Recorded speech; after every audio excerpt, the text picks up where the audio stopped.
No, listo, la primera pregunta, la que consideré más importante es ¿en qué se fundamenta las bases o cómo es que surge el interés superior del menor? A ver, el interés superior del menor es un principio. Hay que diferenciar entre los principios y las reglas. Si ustedes hablamos de la diferencia entre lo uno y lo otro. Los principios son máximas de interpretación. Las reglas son normas de aplicación. La diferencia entre un principio y una regla es que un principio yo lo puedo entender en diferentes sentidos con el objetivo de proteger un bien jurídico. La regla me dice una cuestión específica. Hágase, no se haga. Dese, no se dese. O no se dé, perdón. Entonces, una regla, por ejemplo, en el ámbito de niñez, es la pensión de alimentos mínima no puede ser menor a tanto. Específicamente me dice, es una regla y ahí no tengo interpretación alguna. En cambio, los principios es una base axiomática que permite interpretar las reglas y entenderlas con el objetivo de proteger un bien. El artículo 11 del CONA regula el principio del interés superior del menor y su fundamento está precisamente en que sus derechos son prevalentes sobre cualquier otra persona. La Constitución en el artículo 44 y 45 reconoce que los niños, niñas y adolescentes tienen una condición jurídica que no tiene cualquier otra persona en el Ecuador. Sus derechos son prevalentes sobre todas otras personas. Es diferente la prevalencia de la prioridad. La prioridad significa voy a hacer esto primero y luego esto. Pero no significa que esto es más importante y que esto es menos importante, sino que por el orden en el que se encuentra, primero es esto que está aquí y luego viene esto que está más atrás. Esa es prioridad. La prevalencia significa yo voy a coger esto y está por sobre cualquier otra cosa. Los niños tienen esos derechos, son prevalentes. Entonces el fundamento del principio de interés superior del niño o del menor en general es proteger justamente a un grupo vulnerable cuyos derechos son prevalentes y se encuentran por encima de las otras personas en el Ecuador. También tiene su asidero en el hecho de que los niños, niñas y adolescentes son la célula o son la base principal que forma parte de la célula de la familia, que es las células de la sociedad, digamos, más importante. Entonces se busca proteger precisamente a ese elemento de la familia para poder precautelar sus derechos y evitar que pueda ser de alguna forma vulnerado su crecimiento, su desarrollo integral, su formación, etc. Entonces, el fundamento, esto en breve es raro, pero si queremos entrar en base de axiomáticas o en cuestiones doctrinarias, vamos a encontrar muchas más motivaciones para entender por qué surge el principio de interés superior del niño. Entonces, básicamente es por esto, por la prevalencia de los derechos, por proteger a un grupo vulnerable de la población y por el hecho de darle a los niños interés por sobre los de las demás personas. Aquí sí es sobre las demás personas, prevalecen, se encuentran antes que otras personas. Es un principio que a los jueces nos obliga a entender cualquier norma para proteger al niño. No podemos entenderla en igualdad de condiciones con el papá o con la mamá. Esto es para proteger al niño. Y los papás tienen que entender que sus derechos están priorizados o en menor prioridad frente a los de su hijo, cosa que a veces no sucede. Listo. Y para dar garantía a los derechos de los menores, ¿qué medidas toma el juez de familia para priorizar este interés del menor? Para dar garantías, Claro. hay varias garantías, hay las garantías administrativas y las garantías judiciales.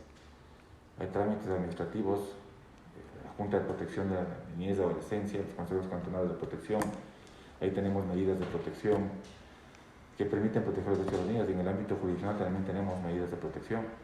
Entonces, las garantías son mecanismos judiciales o administrativos creados por el legislador para activar al Estado a fin de proteger los derechos de los niños, niñas y adolescentes. Otro tema importante que yo también consideré es acerca de la tenencia, que es un punto controversial, ya que por temas culturales, sociales, se tiene como preferencia la madre en tenencia. ¿Usted qué considera acerca de esto? Y ya legalmente eso no es aceptable. La Corte Constitucional ya determinó que eso no es aceptable, que deben estarse, esa norma se declaró inconstitucional.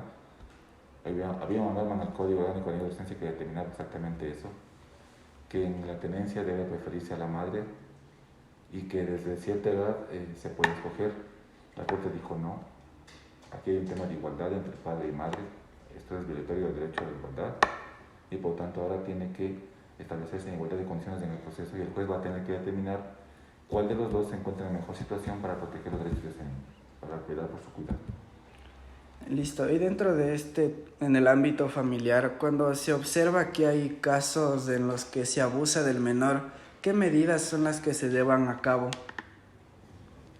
A ver, depende del tipo de abuso, ¿sí? Si hablamos de abusos no sexuales, tenemos las medidas administrativas.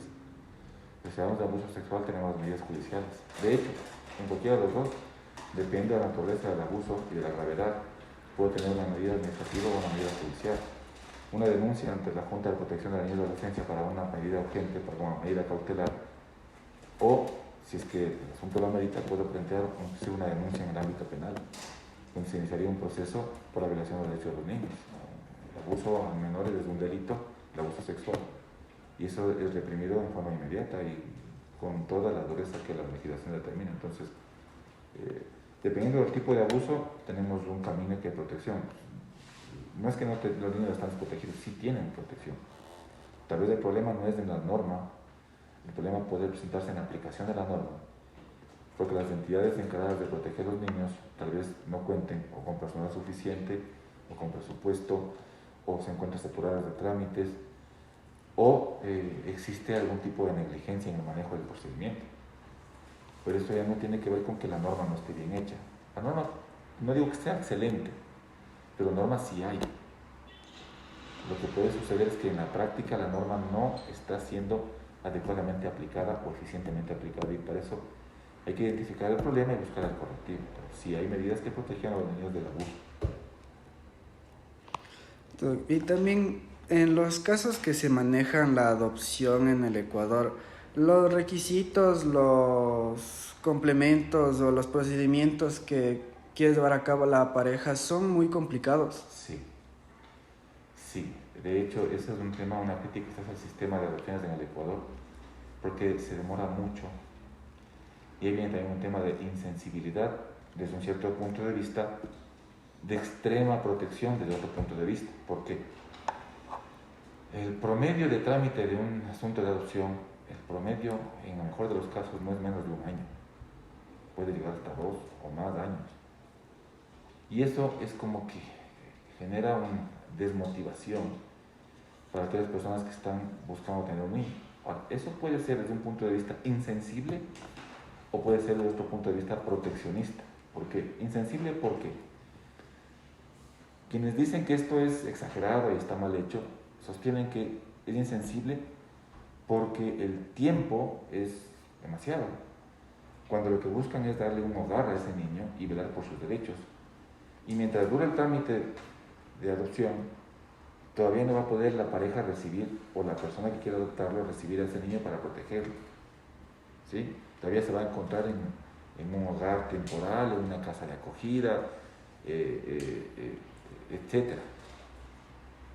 Entonces no están siendo sensibles ni con los sentimientos o necesidades de los eventuales padres, ni con el del niño que necesita un hogar, Ahora, desde otro punto de vista, se puede pensar que eso es protección al niño.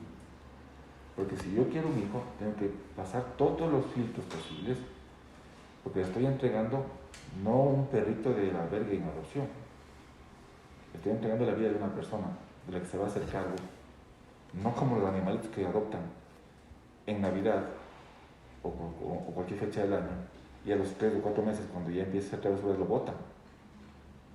Es un niño que voy a tener que cuidar y educar hasta convertirlo en una persona útil para la sociedad hasta los 18 o 21 años. Y va a tener una obligación para con él, y él va a tener otros derechos y responsabilidades para conmigo. Surge el derecho surge la asociación de la patria potestad. Entonces, se dice, estamos buscando proteger al niño para hacer todos los exámenes psicológicos, los exámenes sociológicos y ver que esa persona está dispuesta a pasar todos estos filtros que toman su tiempo para que tengamos la certeza de que le estamos entregando a una persona que se va a hacer cargo de él y lo va a amar y lo va a proteger. Entonces, depende de cómo se vea, depende de cómo se vea el trámite de adopción. El trámite de adopción que, tal vez un poco en defensa de esta, entre comillas, tortuosidad, no solamente aquí así, de lento. En varias partes del mundo se demora casi lo mismo, a veces hasta más. Sí, a veces 2 años es un promedio de adopción a nivel internacional, 1 año. No es cuestión de meses nada más. Ahora, igual puede darse el caso de ciertos asuntos que también he conocido, que los informes se demoran mucho. Entonces ahí va un tema de negligencia de la persona que no tiene la suficiente capacidad profesional para hacer bien su trabajo en el tiempo oportuno.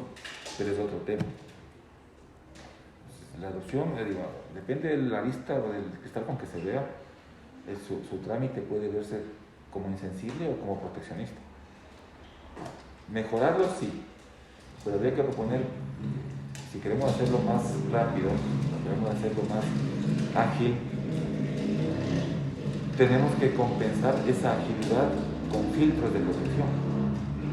¿Qué filtros debería yo hacer o establecer en la legislación para que podamos acortar tiempos y que a la vez tengamos seguridad de que esas personas a las que les estoy entregando van a cuidar al niño? Miren ahora el tema de la trata de niños, del abuso sexual de menores, cómo se ha hecho común.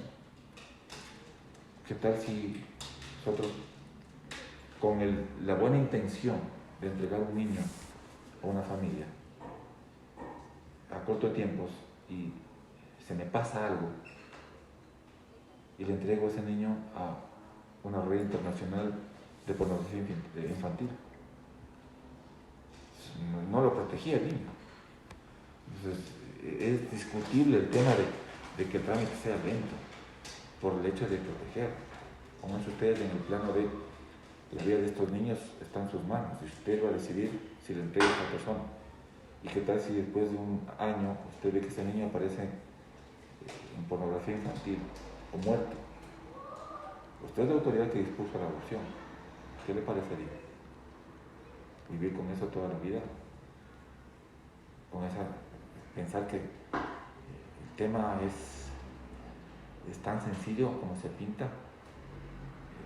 Busquemos filtros, veamos qué otras formas podemos establecer para que la adopción sea equilibrada, ni tan extensa como puede llegar a ser, ni tan prolija entre comillas como se quisiera, pero con una aparente desprotección de la integridad de los niños y adolescentes. En este caso, más niños y niñas. La adopción de adolescentes, como que el porcentaje es mucho menor. Mucho menor. Claro, también consideraba preguntarle, en todas las medidas de protección que existen hacia los menores de edad, ¿considera que está bien sancionada las medidas que se toman en contra de los adolescentes infractores? Hay que hacer una revisión. Yo creo que no. Yo creo que ya, y ahí sí, mi criterio, hay 2 teorías en el tema de adolescentes en conflicto con la ley penal.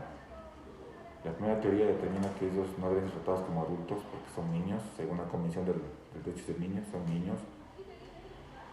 Según la Convención Internacional de Derechos del Niño, toda persona menor de 18 años es niño, no es adolescente, es niño. Así se establece en la Convención. Y por lo tanto ellos como niños deben ser tratados en forma diferente a los adultos. Sin embargo, eso ha sido usado por los carteles internacionales de la droga, por la delincuencia organizada, que ha reclutado a adolescentes, a niños entre los 10, 12, 14, 16 años para delinquir.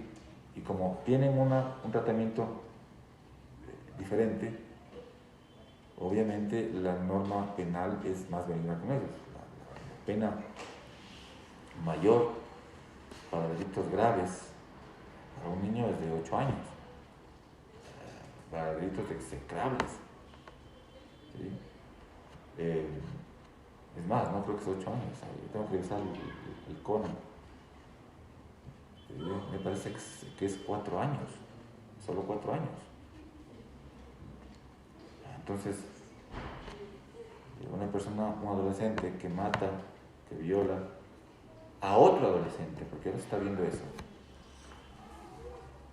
va a pasar 4 años en un internamiento provisional personal. Ahora, desde otro punto de vista, se dice, ellos ya incluso la legislación está avanzando hacia darles más libertad a los adolescentes. Hay una sentencia de la Corte Constitucional que determina que los adolescentes son libres en el ámbito sexual, por ejemplo. O sea, ellos pueden escoger su vida sexual. Pues si tienen más libertad significa más responsabilidad. Los adolescentes ya pueden votar. El 5 de febrero ya mayores de 16 años van a votar.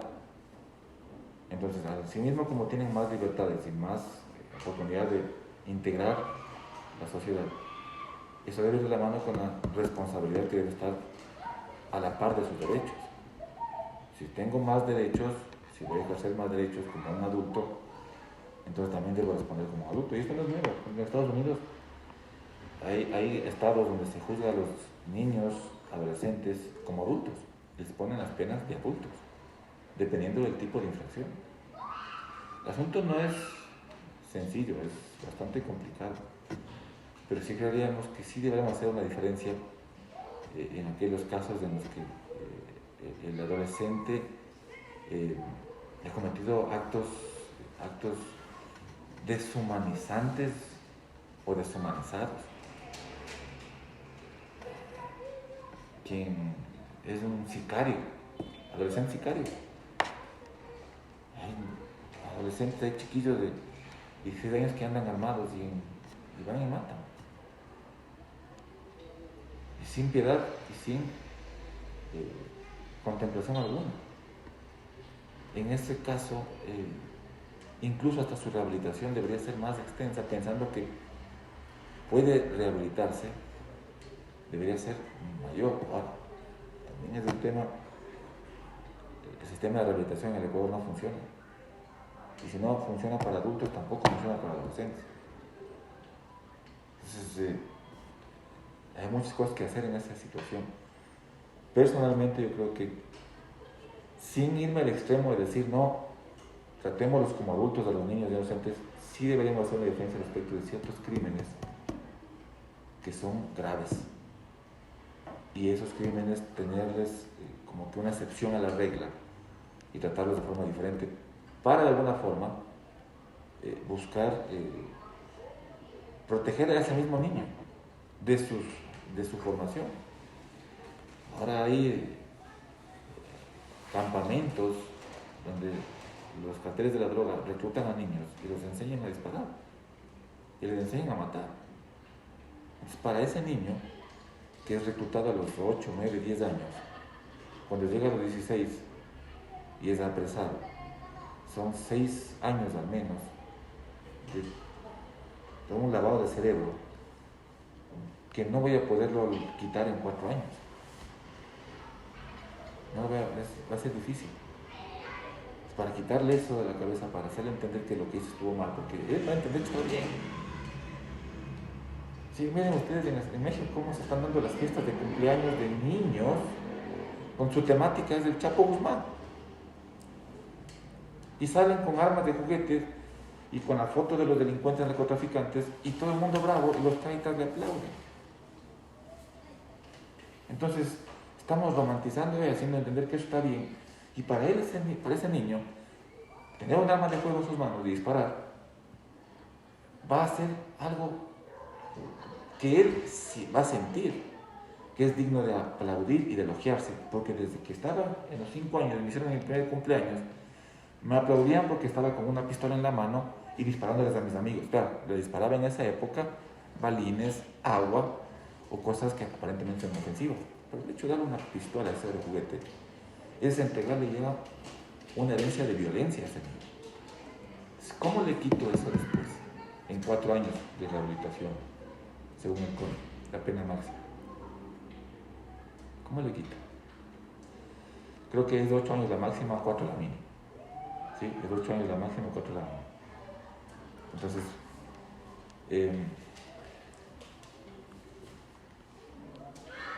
yo creo que eso va de la mano con un sistema de rehabilitación más eficiente, pero va a ser difícil. Entonces, la fórmula es hacer menos atractivo el reclutar niños para los carteles de la ley. ¿Cómo hago menos atractivo?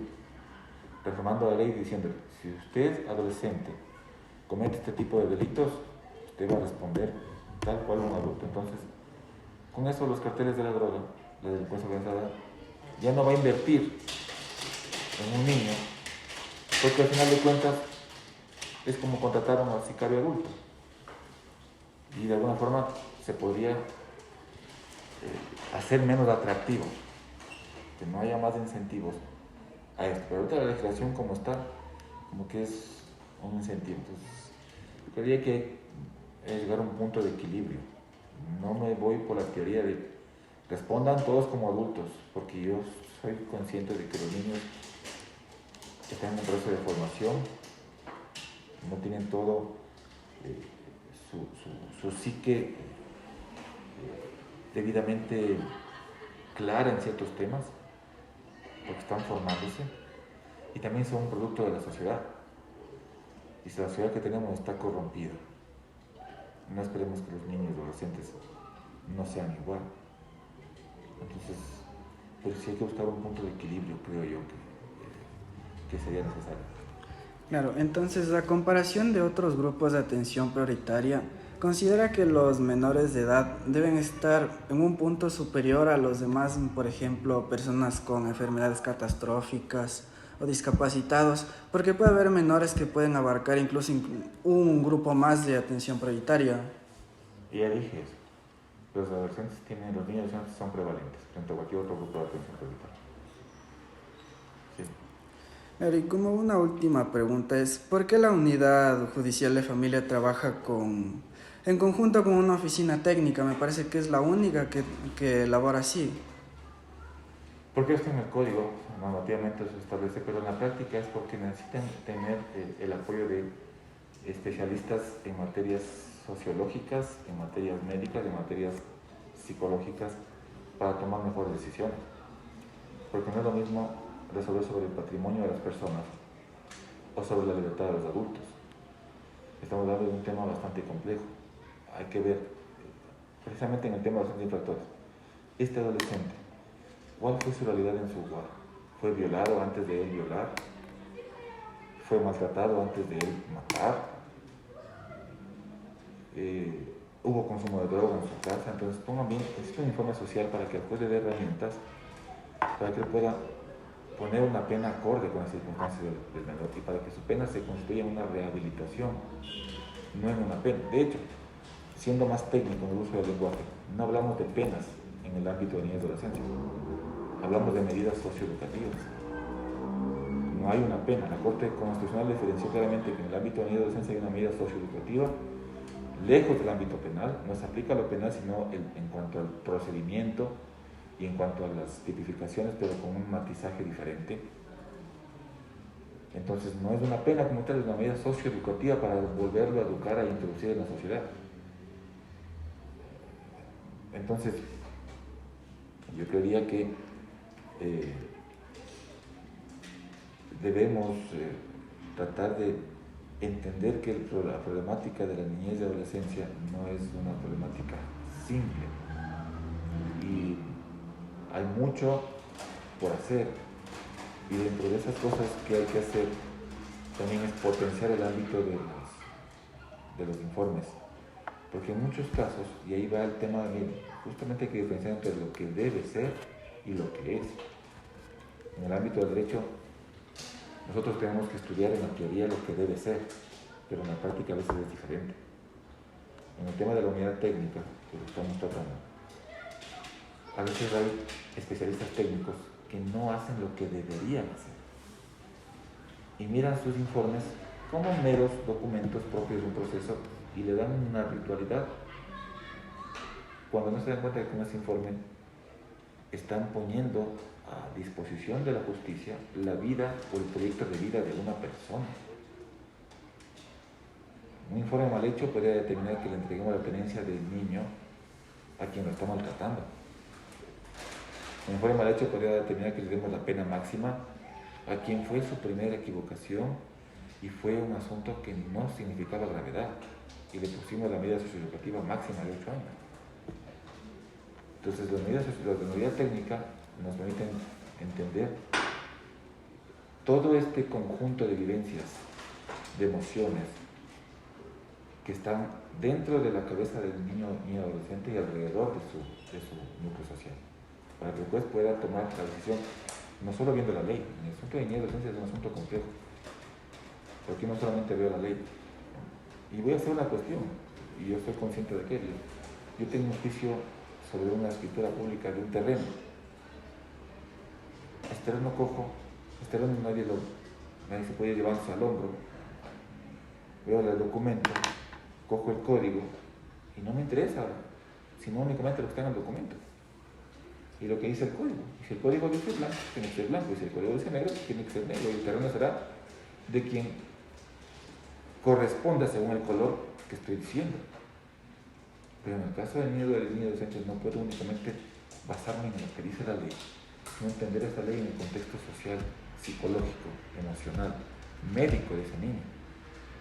Eso es de interés superior, entender esa norma alrededor de las necesidades del niño y acoplar la norma a lo que el niño necesita.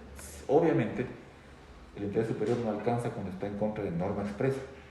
Cuando la norma dice así tiene que ser, no hay interés superior que valga porque así tiene que ser. ¿En qué casos el interés superior toma fuerza? Cuando la norma no me dice algo expreso, simplemente me da una regla que podría interpretarse en varios sentidos. Entonces tendré que interpretarla en el sentido más favorable al niño, niña o adolescente. Listo, muchas gracias.